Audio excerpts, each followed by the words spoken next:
These are golden nights, no more time to waste. Gotta turn up right, party till the day. These are golden nights, opportunity won't wait. Gotta turn up right. Broadcast live daily from the 71st Cannes Film Festival right after the red carpet. And here, in our studio on the French Riviera, it's The Worth It Show!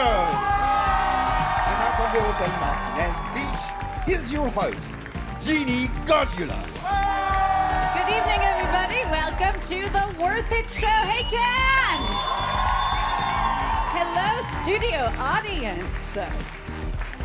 The world of cinema is a world of glamour, but it's also a world where incredible women work, produce films, express their vision. They give it their all to create fantasies for all of us to dream about. Throughout the festival, we're going to be joined here at our studio by some incredible stars and directors, and all of you will be joining in with us as well. You in the studio, all of you out there on the Croisette. And of course, you in social media land around the world, because all of you are very much part of this show as well. Tonight, your questions will be brought to us by our e-chronicler, Xenia Overdose. Hi, Xenia. Xenia, you are from Hamburg. You are a fashion and beauty blogger and an Instagrammer with 1.1 million followers. You're going to be our link to our online audiences tonight. Ooh, your mic, is it working? Does it work? There you go. Okay. Go for it. Tell me. Oh, I have to go? Yeah, no. Go ahead. Tell us a bit more. What you're going to tell these guys about the questions they can ask. Okay.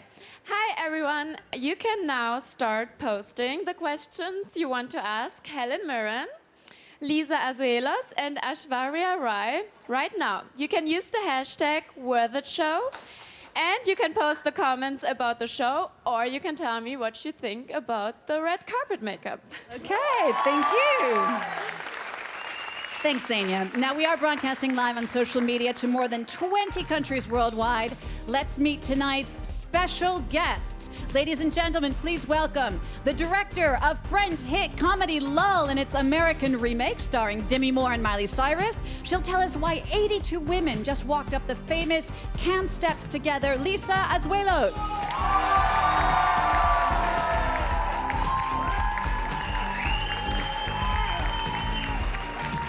The woman who won an Oscar for playing the Queen, one of the few actresses who has won a Tony, an Emmy, and an Academy Award.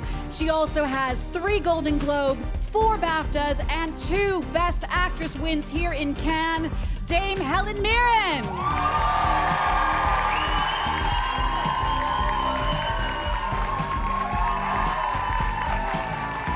Also with us tonight, the former Miss World who became an international star with over 40 films, the youngest actor to get the Padma Shri. She received the 2nd highest French honor and was recently awarded the First Lady's Award by the President of India, Aishwarya Rai.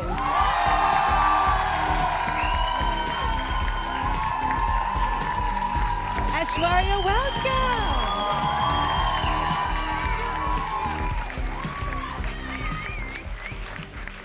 Aishwarya, Helen, Lisa, Xenia, so happy to have you all here on this very windy set. We're going to do our best to try and not fly off into the Mediterranean. Let's take a quick look at what's coming up in the rest of today's show.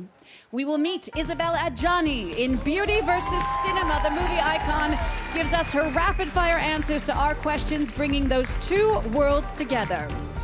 Then Louise Bourgoin in The Rendezvous, our up-close and personal interview with the young French talent. And Arnaud Rebottini in Men of Worth.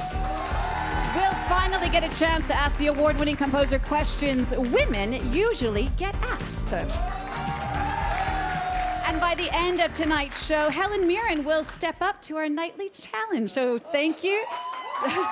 Thank you in advance for accepting. Thank you in advance for accepting. We'll get to that in a minute. But first, let's meet our makeup artist extraordinaire, Val Garland. She has given looks to superstars like Kate Moss, Lady Gaga, and of course, on the runways of great British designers like Vivienne Westwood and Alexander McQueen. She will be sharing her expertise with us throughout the show. Hi, Val. Tell us what you're doing tonight. Hello, Jeannie. Hello, everybody. Tonight, I'm going to be reproducing Aishwarya's look from the red carpet on the beautiful Miriam. Excuse me. So watch this space, and you'll be able to take home a red carpet look that you can do at home. Aishwarya, you're very familiar with the Cannes Film Festival. In fact, you helped bring Bollywood to the world thanks to your movie Devdas that was screening here. What do you remember about that time? Wow. First of all, thank you for having me on the show. The pleasure is all mine. And yeah, Devdas doesn't seem like such a long time ago. And each time I come back here to Cannes, I get asked about the experience, so I relive it time and time and again, and it will forever be a very, very special memory. But probably the best part of it all was to see how well it was embraced here, and it just opened up international interest to my eyes. I mean, I'm sure it's always been there, but from that day onwards, I actually experienced incredible interest in our cinema, and people felt transported into this wonderful world of storytelling with all the emotions in it and the music and the dance. And I just feel very privileged to have been part of a movie by a brilliant filmmaker like Sanjay Leela Bhansali with a great team of co-actors, and to have had the honor of sharing this with the audience. And Aishwarya, of course, you went on to become the first Indian woman on a jury here in Cannes. Helen, I know you were on the jury of the Venice Film Festival. Would you ever consider being on a jury again? It's a lot of work being on a jury. It's always very inspiring because you see incredible work, and you see work from all around the world, here in Cannes especially. But it is a lot of hard work. But yes, of course, I'd love to be on the jury at Cannes. It's probably the most important film festival in the world. So, you know, it's a huge honor to be on the jury. I will make sure that message gets out. Also tonight in Cannes, we saw those images there a moment ago. Here in Cannes, 82 women walked up those famous red steps together. It was their way of marking the events that have rocked the film industry over the past year. Lisa Azuelos, you're with us now on the set. You were one of those women. Yes. Tell me a bit more about this initiative. Well, it's an initiative to show that only 82 women since the 70 years now that the Film Festival of Cannes has opened, and only 82 women have been selected as opposed to 1,600 men. As directors in competition. Directors and movies in competition. So today was just to show that women are not a minority. Please, could you stop considering us as a minority? And I think also we must consider ourselves stop being a minority. It's not only in the others' eyes, you know. Because we definitely are worth it, really. And there was some incredible women. Jury president this year, Kate Blanchett, made a speech. There was Jane Fonda, who walked up there. Jury members like Kristen Stewart, the American director Ava DuVernay. Who, for you, has been a real role model for women in the entertainment industry? Well, for me, I must admit, and that's why I chose her to do the remake of my movie LOL, is Demi Moore, because she was the first woman to be naked while pregnant. And she, at the front page of, I think it was Vanity Fair. Vogue or W. Vanity Fair, yes. Vanity Fair, I think. And that was the first time that a woman would show that being pregnant was not, you know, you were not supposed to be hidden in some weird place in the house, but you could show and be proud of your big belly, and that you were, being a mom was like being a queen. And that changed a lot. And then when she was with Ashton Kutcher, she showed that it's not because you're 45 that your life is over. Because so I he think was it's much two younger. big steps for women to understand in the intimate life. So Lisa, as you mentioned, you're a French film director, but you did direct the remake of your own movie, LOL, that did star Demi Moore and Miley Cyrus. What was that U.S. experience like for you as a French director? You know, being in Hollywood for a French person like me was a dream, so I kind of lived my dream already. So now I have to invent a new one. Maybe to do a movie with those two beautiful queens. No, but really.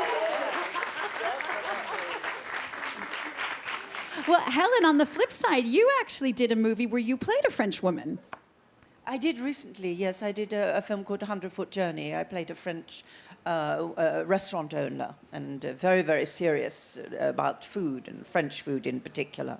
And meeting up with an Indian family who were opening a restaurant across the road with Indian food, and she was absolutely shocked and horrified by this.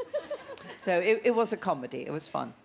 Yeah. The 100-Foot Journey. Yes. And Aishwarya, you too have had experience, had a Hollywood film, shot in France as well, Pink Panther too. What did you learn from that experience? Anything? It was a great ensemble cast I've had the opportunity to work with. And yeah, we did shoot a little bit here in Paris.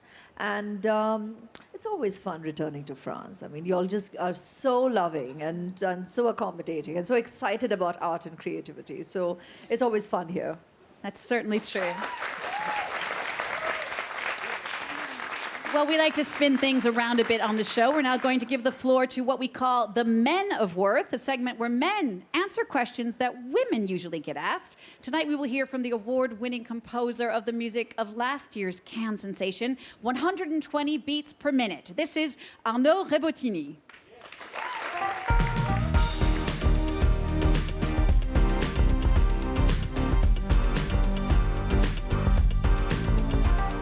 Pretty cool, you know. I'm a singer, performer, and when I'm on stage, to catch the eyes of the crowd, and the people are taking pictures of you, and you can see your image on social network. It's a nice feeling to catch love come from all the crowd.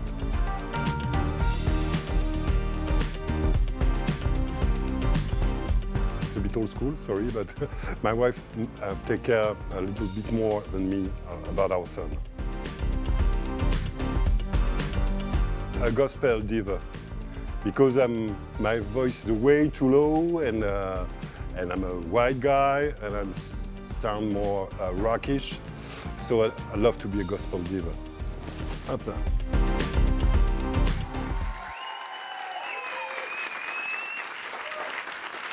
Helen Mirren, let's focus a bit now on your career.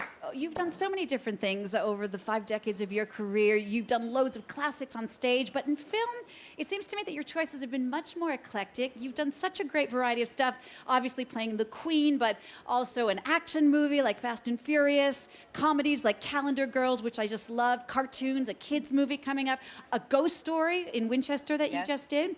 Would you say at this point in your career, you're just trying to have fun?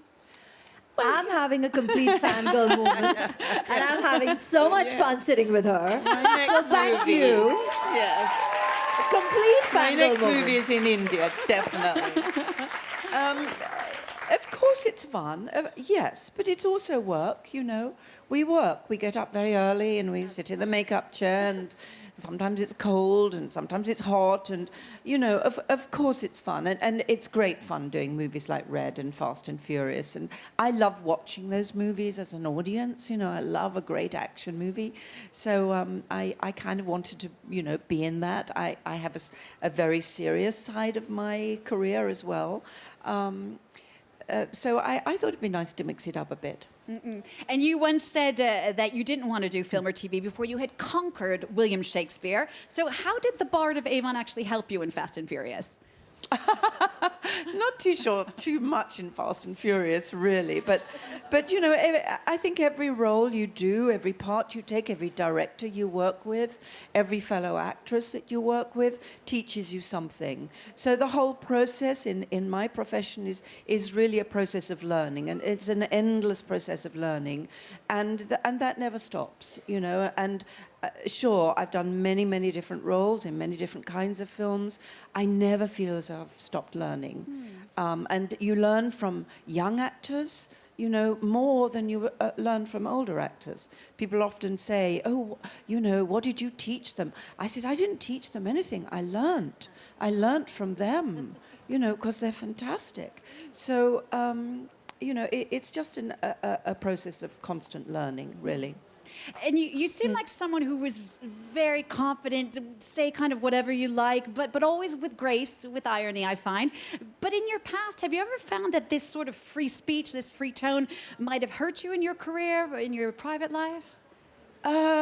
Probably my private life. But yes, I have put my foot in my mouth quite often, you know.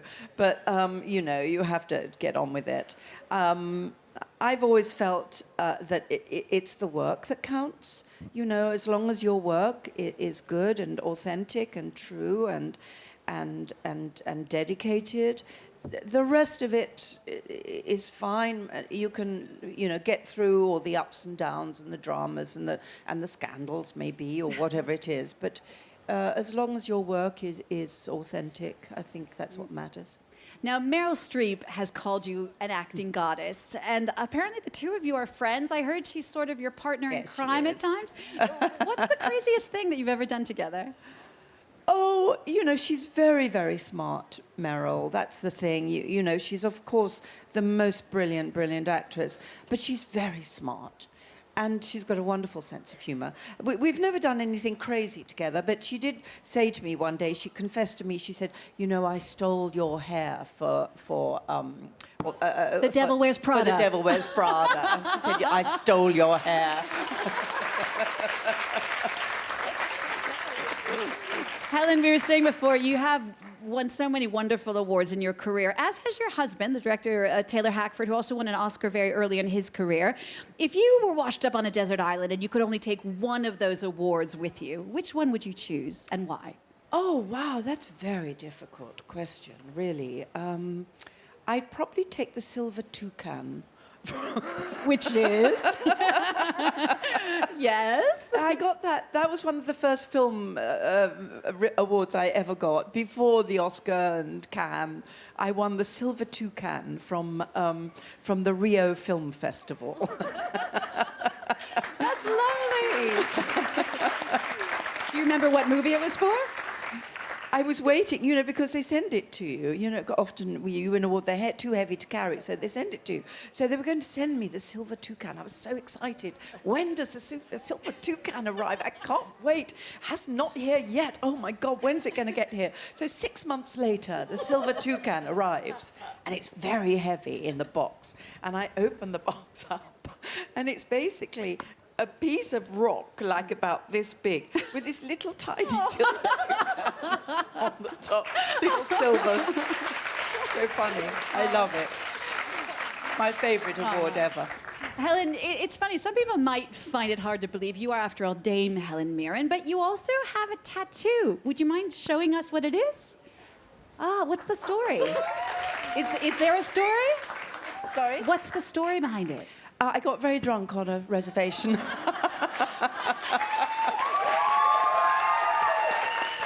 seriously. I mean, does anyone ever get a tattoo when they're not drunk? I don't know. Have any of you got a tattoo? Qui a un tatouage ici? Who's got a tattoo? Oh, there you Who's go. got a tattoo? Were you drunk? Est-ce que vous... No. Oh, good for you. I had to get very drunk.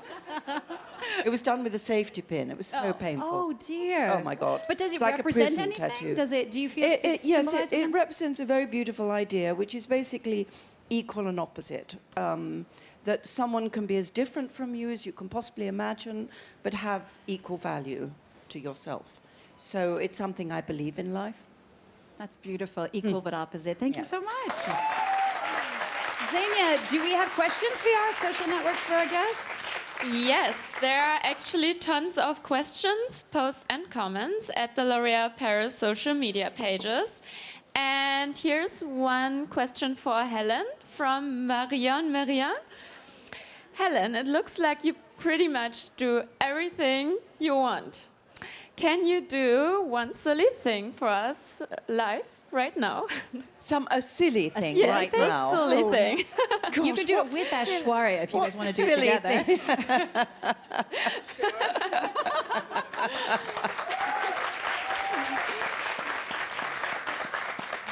I think I'll have to do my silly thing in private. Good answer. I'm so sorry.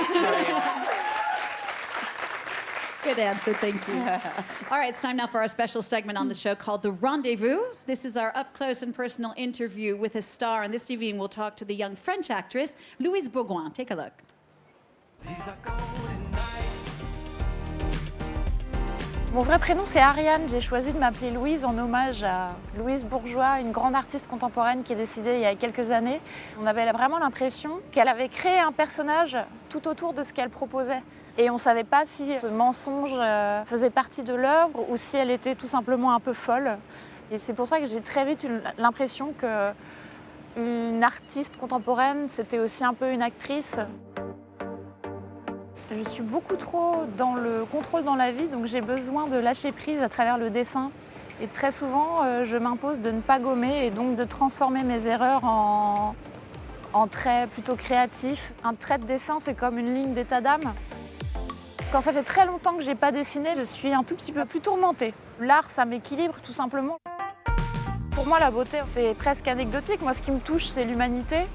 Mais ça n'empêche pas que, par exemple, un rouge à lèvres, c'est très pictural et très beau. Par exemple, moi, j'adore les tableaux de Tamara de Lempicka et je suis pas sûre que je les aimerais autant si ces femmes ne portaient pas de rouge à lèvres.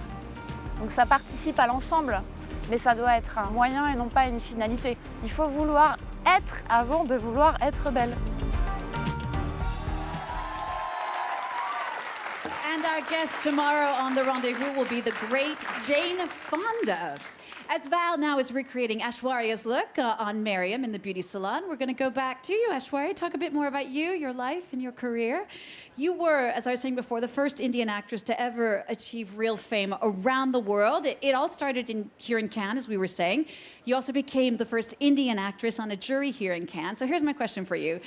Just how much do they yell in there? You think I should tell? Yes, yes. Give us the dirt. Or tell us about your memories of that time. Well, I was obviously very privileged to begin with because, as you rightly pointed out, I was the first Indian actress to have been invited on the jury here, and I was very, very honored. But once I was in there, like Helen was saying, such experiences, while you go in there and you contribute, you come away learning so much because you get to interact with so many different talents from our industry. And you get to interact and discover perspectives, opinions, the way people view cinema. And those discussions are actually very, very enlightening and interesting, as much as you bring your own to the table. So I truly believe I came away very, very enriched. And it was an interesting year where we had a very different kind of selection to actually go and be the jury to. So some very interesting discussions that I cannot reveal here, unfortunately. Or we'd have to kill you. You seem to choose your own projects, your own film projects very carefully, like your new film, Fanny Khan. And you're not one of these actresses who's always popping out films every 3 months when you probably could do that. What do you choose to do with your time when you're not working? What's most important to you? Being mommy. Being mommy is just so blissful, and it's natural, and it's been fun, and rediscovering childhood, and well, you can't ever take the little girl out of me now, for sure. And you have had a huge internet presence over the past years, but interestingly, you just started your Instagram account just yesterday, is that correct? Well, I didn't want to join any kind of social media for the longest time, especially when it began, because I just felt it was just such a rat race, and everybody was kind of getting into it with some kind of like a barometer of popularity. And we have so much of that stuff anyway, don't and we? everybody Sort of wanted to put relentless. everything out and put out your opinions, your thoughts, and it's just the constant energy drain. And at the same time, I've had so many well-wishers from world over saying, you know, they really felt that they enjoyed the connect, and so they would be creating these sites. And I think I just finally gave in just to Instagram because it's easier. I'm just beginning, so let's see how it goes. It's going to be extremely slow, Yeah. hopefully steady. So let's see how we go with it. But yeah. You were talking earlier. I just succumbed. You were talking earlier about your daughter. She's 6 now. Yes. What do you do specifically to try and show a positive attitude toward her, to teach her how you want her to be when she's grown up? like I said, it's all just natural. It's, I think, knowingly or unknowingly, you just pass on what you've imbibed, what probably my parents inculcated. So there's no rule book to parenting. I'm sure everybody here would agree. So whatever comes naturally to you, not making much ado about things. But yeah, I do hear myself as she's growing. Connecting with a little adult, because kids are growing way faster than we did, and probably each generation experiences this. So what's great is to respect and appreciate the fact that while they're your children, they're people, they're little people with minds of their own, and you get to experience those minds. So you need to connect with that and share with that soul and the spirit, and that's the relationship, really. So. Aishwarya, when I was looking back on your career, I found it interesting that you started your acting career almost by accident. You were actually studying architecture at the time. You went on to win the Miss World competition. That helped kick off your career. What do you think you'd be doing today if you hadn't become an actor? Well, a slight correction that in my story, it wasn't about the title helping kick off the career. The title just compelled me to take time off from college. And it was mid-semester. So it meant, and then when I came back, suddenly I was this little celebrity, and then you were like the chief guest to all the functions in your college. And I was like, there's no way I'm going to be a normal student anymore. So either pack up and study outside of India, or embrace the fact that I was actually already getting invited by a lot of filmmakers before I participated in the pageant. So it was the director Mani Ratnam, who I love his cinema. I believe that would be like the perfect teacher if ever I was to explore that world. And he was more convinced I needed to be in this world. I needed to discover the actor he believed I could be. And so I had the semester off. I went with that experience, and I knew I was home. I knew I was home. This is the world I wanted to belong to. Architecture probably tapped into that little, world of creativity that existed, but it was all meant to be, I believe, destiny, and I'm so glad this has been my vocation and my world, and I couldn't have been anywhere else. Architecture, of course, makes you think of design style. You are often the hot topic when it comes to what you're wearing with your fans. How much pressure is that, and how do you decide what to wear in the morning? Oh.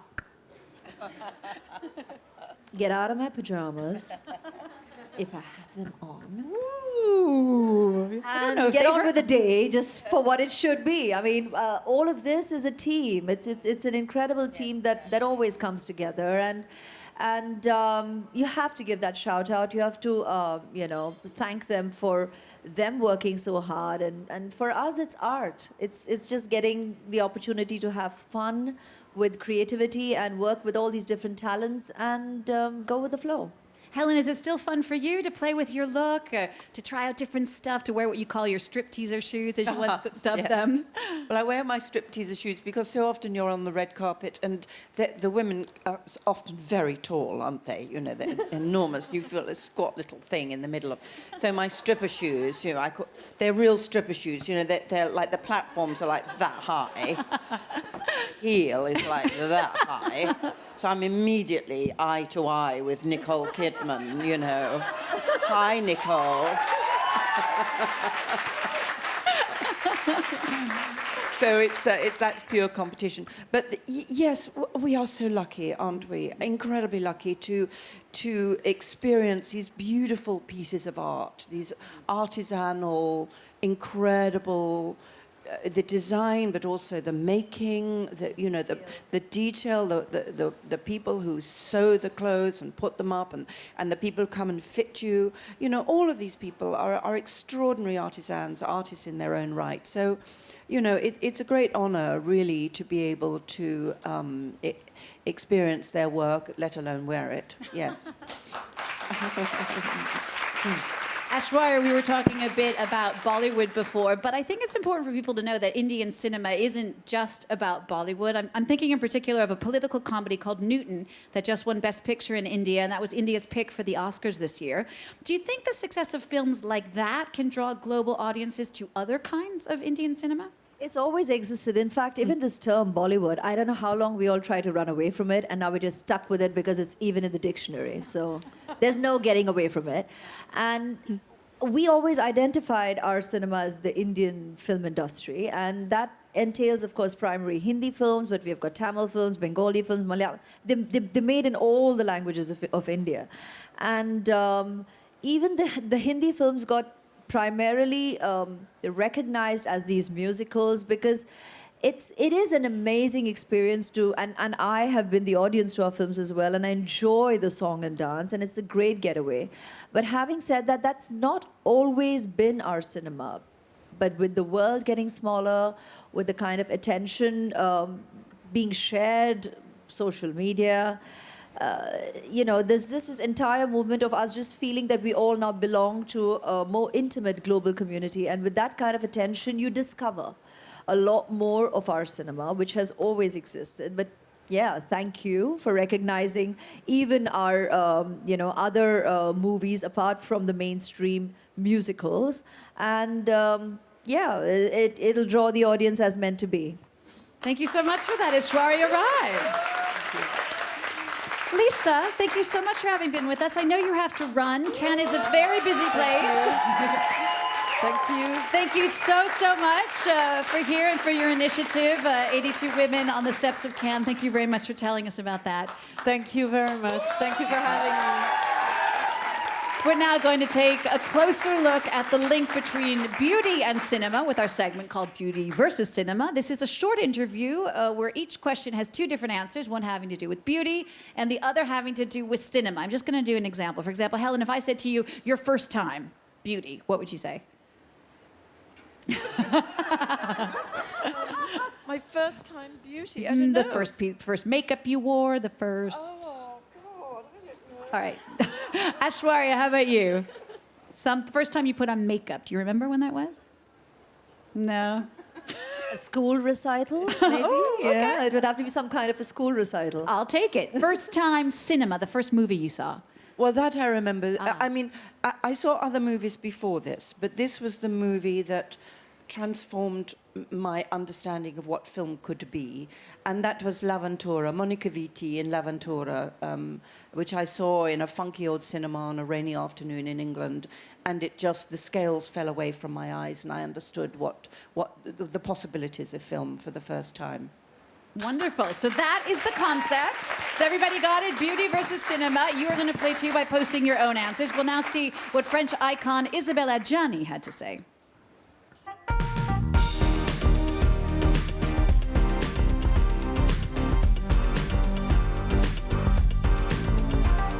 Color rich nude for lips. It's beautiful lipstick. Le Mépris by Jean-Luc Godard. Splash very cold water into my face. Any musical, even the worst ones. Glow Mon Amour. Monticliff, I loved him in A Place in the Sun by George Stevens. I need to have my complexion even. Can't live without Ingmar Bergman. He's like my shrink, my secret.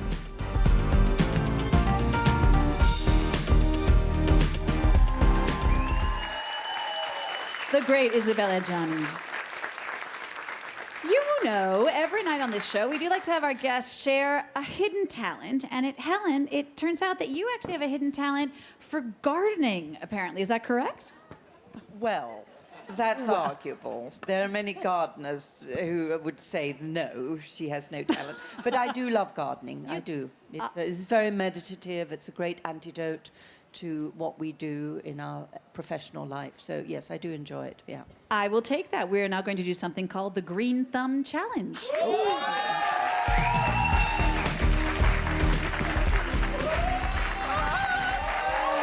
All right.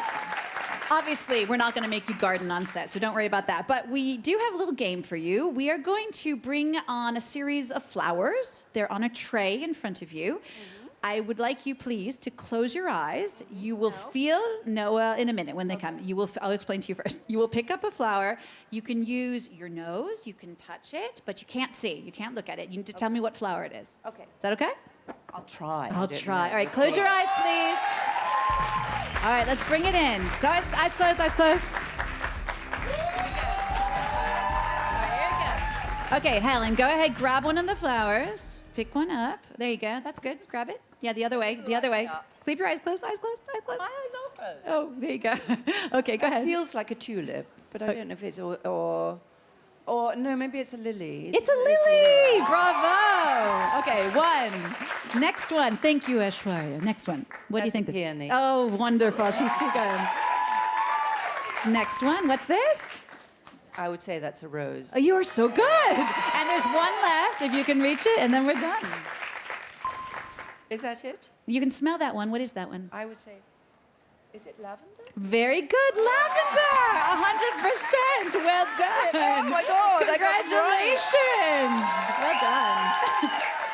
And because it's Cannes, you can't go away. You can't go away without a trophy. Helen Mirren, may I present you the Golden Spade. The Golden Spade. This is going to outdo your silver toucan. Wait, Helen, take your microphone. Take your microphone. Oh, sorry. Your microphone. Helen, seriously love it. will you please? love it. Helen, will you please put it?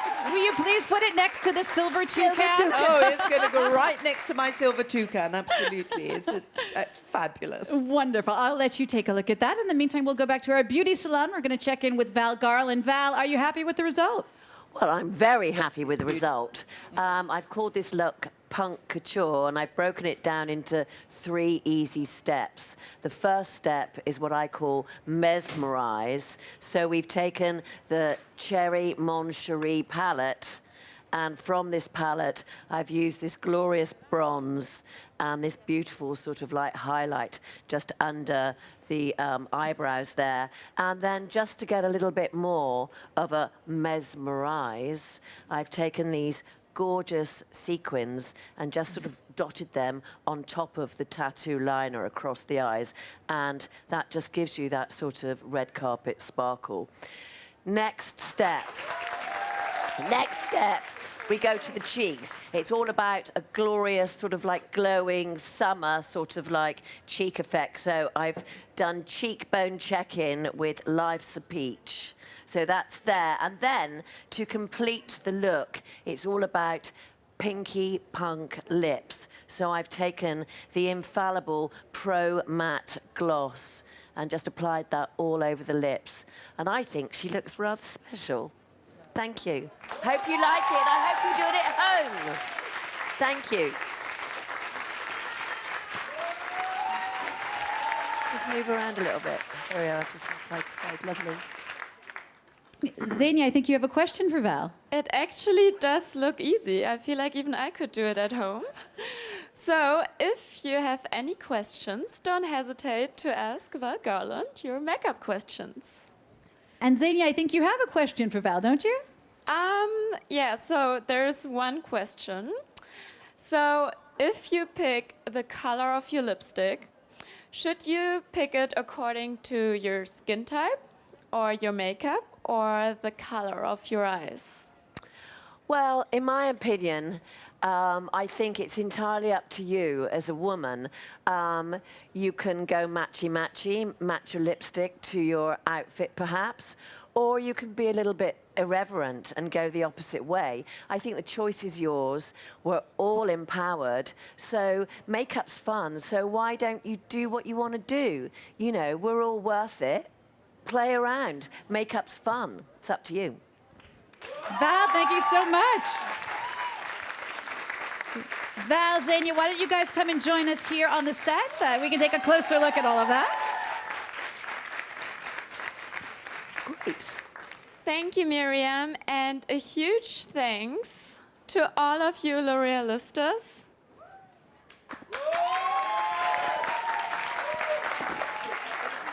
Thank you so much to you. Thank you, Xenia. Thank you, Val. Aishwarya. Well done, Val. Well done. Aishwarya, almost before. I know. Wait, stay with me, everybody. Stay with me. Stay with me. know. We're not done yet.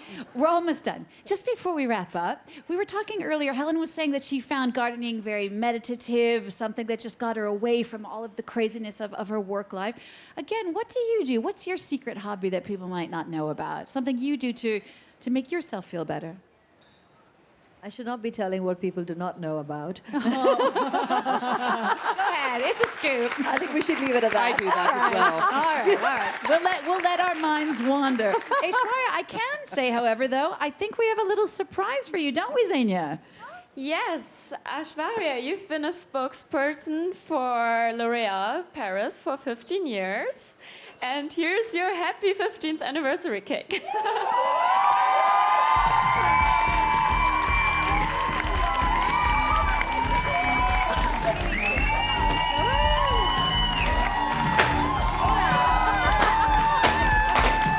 I think we'll leave it with that. Congratulations, Aishwarya Rai. Congratulations, Aishwarya. Thank you so much for being on the show. Helen Mirren, thank you so much for being on the show. Val Garland, thank you to you. Xenia, thank you to you. Woo! Thank you all so much. Thank you. Good night. We'll see you soon for the next Worth It show. Same time, same place. Stay with us.